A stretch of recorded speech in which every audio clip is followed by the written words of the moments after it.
Good morning all students. आज हम आपके हिंदी व्याकरण में उपसर्ग करने जा रहे हैं।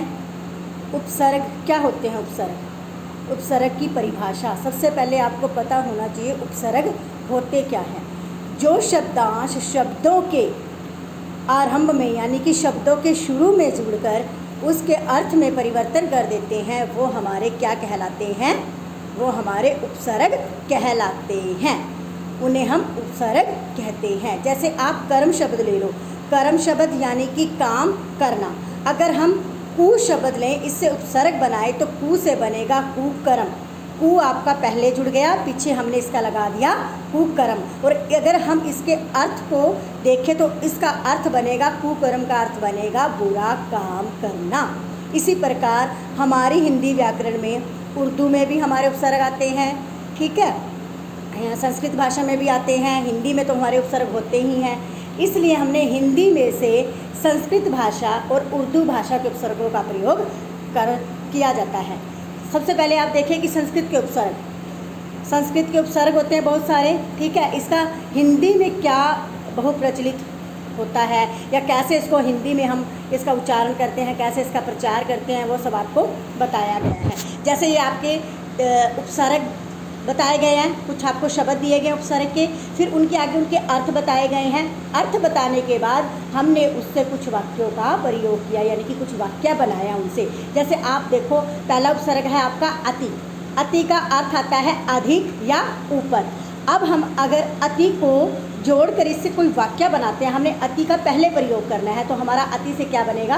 अत्याचार, अत्यंत, अतिरिक्त। यानी कि जो हम इसके उदाहरण दे रहे हैं, तो इनके उदाहरण से जो हम अर्थ निकाल लें, जो हमने इनका अर्थ बताया है, उसी के अनुसार हम इसके शब्द बनाएंगे, इसके उदाहरण बनाएंगे। उसके बाद आता है आपका अधिक। अधि मतलब पास आना, समीप आना या श्रेष्ठ। अध्यक्ष, अधिकारी, अधिकरण। ऐसे ही आपके जैसे दू मतलब बुरा या कठिन। दूरदर्शा, दुर्लभ, दुर्जन, ठीक है। ऐसे आपको ये कई वाक्य बताए गए हैं।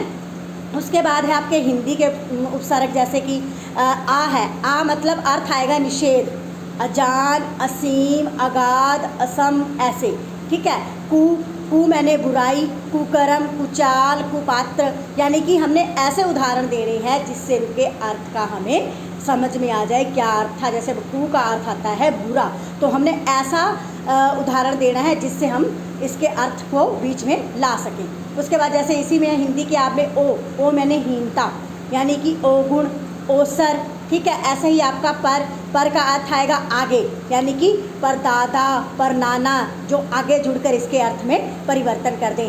ऐसे ही आपके उर्दू के उपसर्ग हैं। उपसर्ग जैसे आपका कम का मतलब होता है थोड़ा मतलब कमज़ोर, कमसिन, ठीक है, ऐसे वर्ड।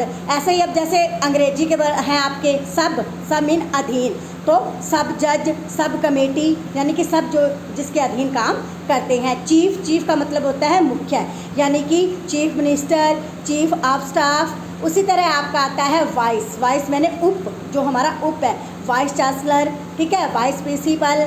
उसके बाद आता है हमारा जर्नल, मतलब मुख्य। क्या मुख्य है? जैसे जनरल मैनेजर, जनरल सेक्रेटरी, जो हमारे मुख्य, अगर हम किसी काम के लिए उनको चुन रहे हैं तो वो हमारे मुख्य हैं। इस तरह ये आपके हो गए उपसर्ग। इन उपसर्गों को आपने कॉपी में राइट भी करना है अच्छी तरह और इनको लर्न भी करना है। धन्यवाद।